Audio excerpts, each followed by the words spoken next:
the things that have happened to me while I've been in the house is, you know, the doors will shut and you hear footsteps walking and there's no one here.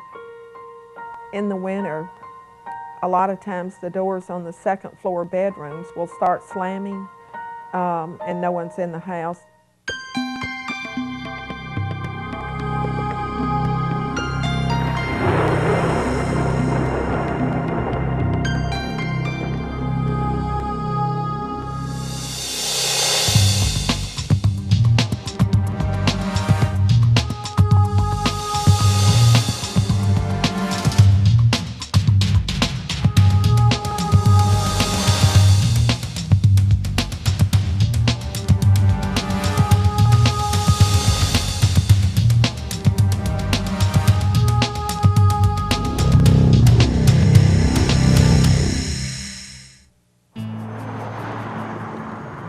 Since its incorporation, the town of Helena, Arkansas has a rich and colorful history.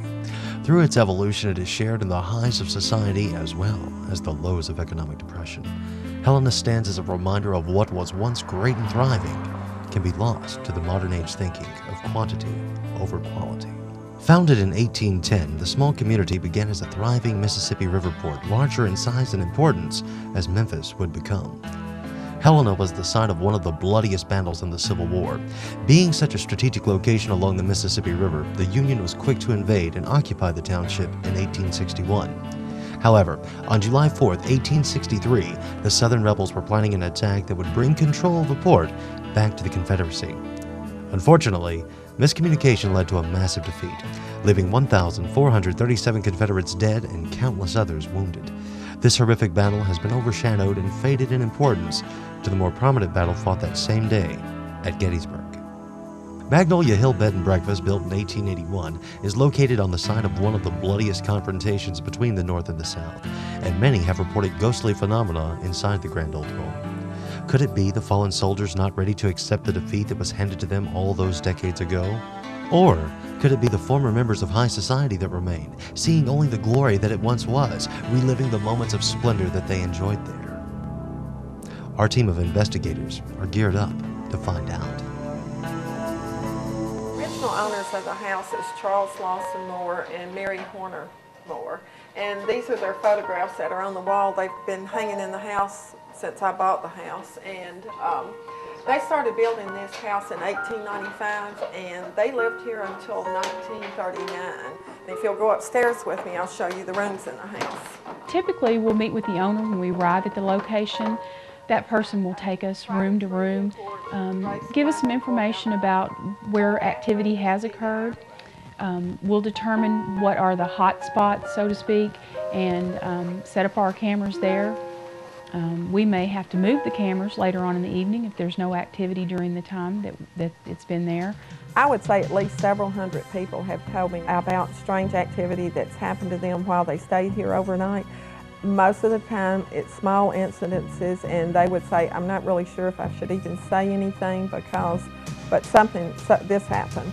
Magnolia Hill offers a unique opportunity to photograph an apparition that is seen there by many guests. She appears in a long dress, she has long flowing hair, and she's consistently seen there over the years. And so we're going there in hopes of capturing her on film. It's moving. It's over here. 2.5. Yeah, it's coming this way. 2.0, 72.0, 70.9. I try to approach all the investigations from a 100% scientific aspect. I don't like to think about the paranormal explanations for things as much as I do looking at it for, is there a verifiable scientific phenomena that could be associated with this? One room, open the door so we can see a little bit more inside the room. Person on the far right, is there anyone in there? Command post structure that we usually utilize on our investigations is done for a number of reasons. The most popular reason would be that it would aggregate all of our equipment into one location. It'd be much easier for the investigator that's assigned to monitor to be able to monitor every piece of equipment from one central location. I like to know the history of the place and, believe that the walls can talk, so I'm looking for that.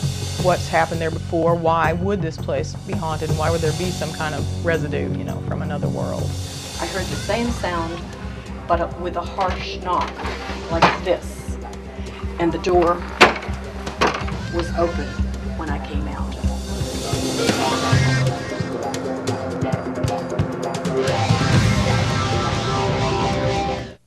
Most of the guests tell me, they'll come downstairs at breakfast and they will tell me that, you know, I had a strange dream last night. I woke up and there was a lady standing beside my bed.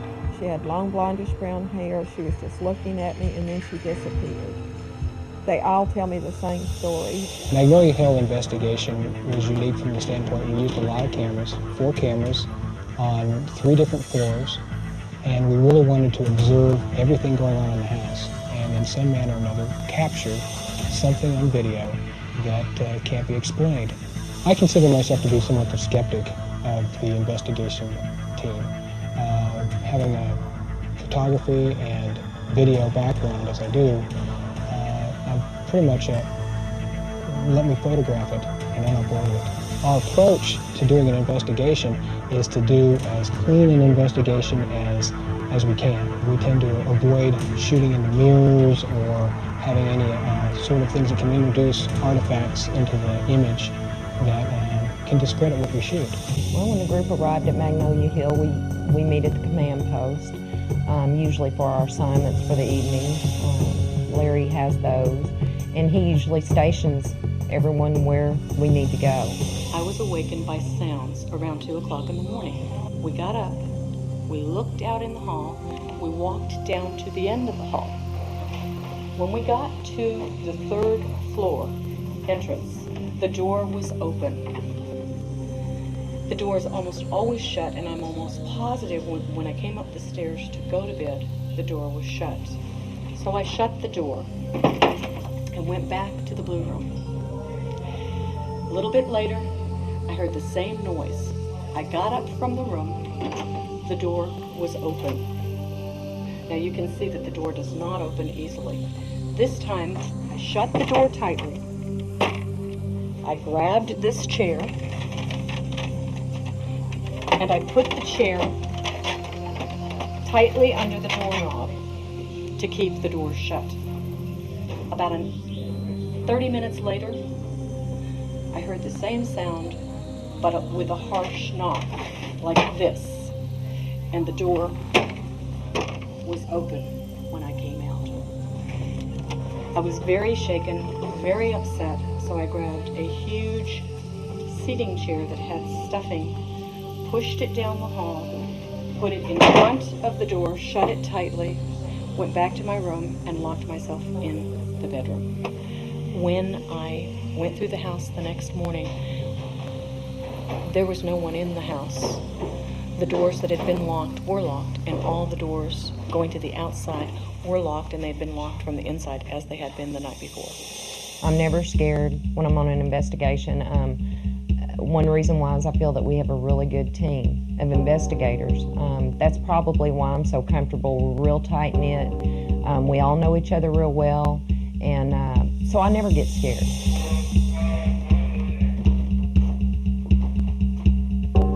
This is our EMF detector. It's going to be in this area of the room, and I will be sitting in the chair there asking questions and have a tape recorder running. Hopefully we'll pick up something other than just myself asking questions. I had a guest overnight. He was talking on the telephone to me. He walked across the room and the armoire just fell on him. And it's never done that before. It's never shaky. It's never done it since. It did it on that one occasion. One of the most popular tools that we utilize on the vast majority of our investigations is the EMF meter.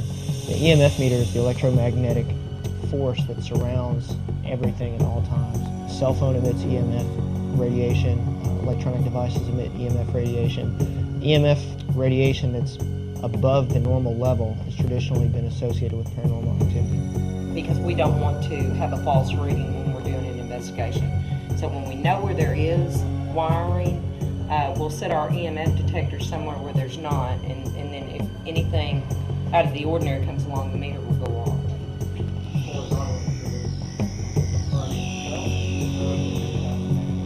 Did you get that in the other room? spot's right here. Okay, stop. Yeah, yeah. It's just the cable probably that goes like this. Right. Went to watch any kind of fluorescent lighting. And a lot of them will make comments in the journals about, I think somebody was trying to play tricks on me. They will say their clothes were moved during the night. They will tell me that when they come back in their room, some of the things that they put on the desk was thrown in the floor. I actually have not seen an object in the process of moving. I've looked at a picture hanging on the wall and turned around and looked at it again, and it was turned sideways. There's something up here right now. I can feel it. Right here, there's a cold spot.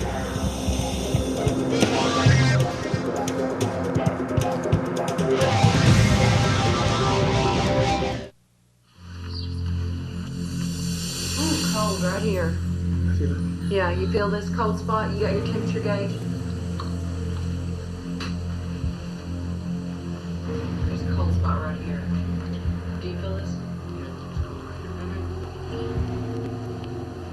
And as soon as I came up here, I felt something right in there, kind of heavy. Yeah, I feel it right here too. Yeah, there's a cold spot. There was definitely some cold spots on the 3rd floor. Not only myself felt them, there was other people that, as soon as I would say there's a cold spot here, they would walk over and they would feel it too. Another one of the tools that we utilize is an infrared thermometer. Basically what the infrared thermometer does is you can aim it to a location that you want to retrieve a remote temperature reading from, and it'll display what the temperature is. Yeah, it's warmer than 83.5. Yeah, it's 83 degrees right there. Oh my gosh, it followed me on this. It was cold right here. Yeah, I felt it. Even 92, 74, 76, 78, 75. Okay, Yeah, the temperature definitely went up. All of a sudden, I was chilled. I was chilled to the place where my arms goosebumped.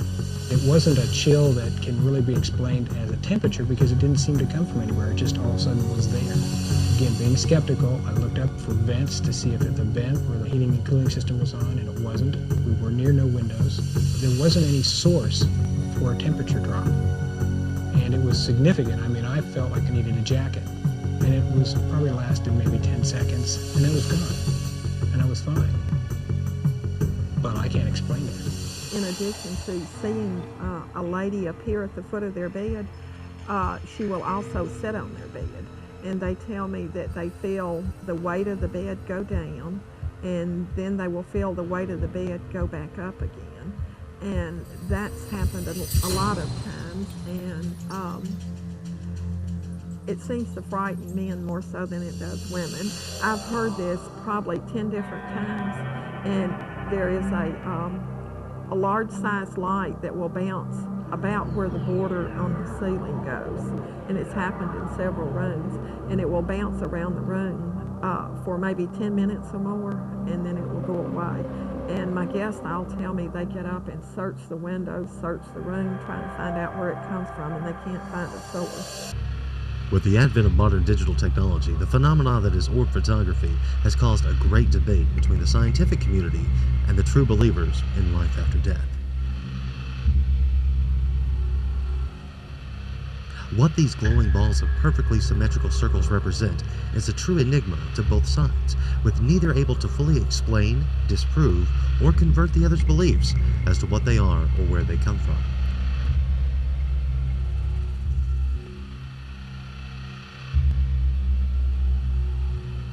To the scientific community, the images have been written off as specks of dust, water spots, or a malfunction within the equipment used.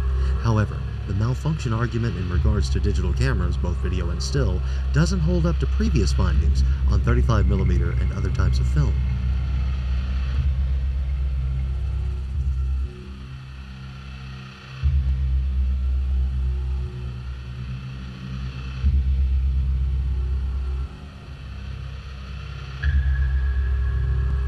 The paranormal take on these glowing balls of light, in most cases unseen by the you and I, is one of faith in the existence of a hereafter.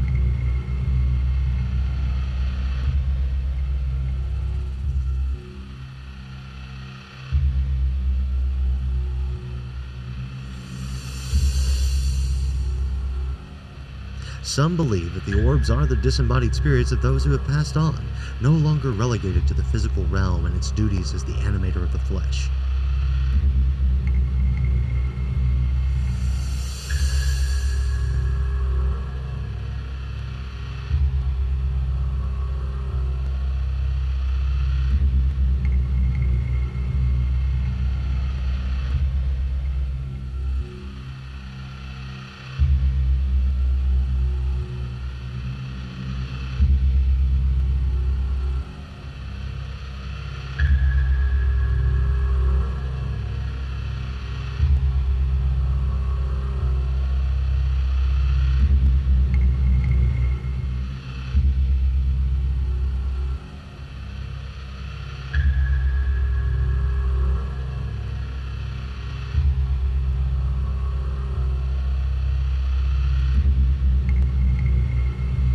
Being a faith-based argument, both sides can only agree to disagree until more concrete proof can be established or discovered for the scientific world to accept, or the believers themselves passing on into the next realm of existence and creating the controlled environment for the naysayers. There were some moments up on the very top floor, the third floor, where I felt the most energy. There was definitely something up there during the evening. And the EMF detector was going off up there. A lot of times when you tell someone that you're a ghost hunter, they will say, well, aren't you afraid? No, I'm not ever scared.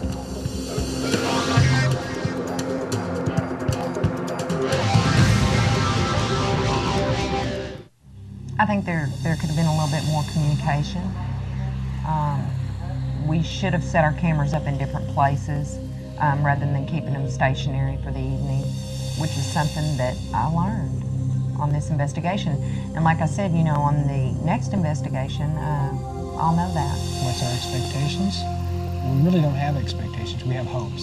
We go to a location, we hope to come away with something. We try not to be disappointed if we don't get anything.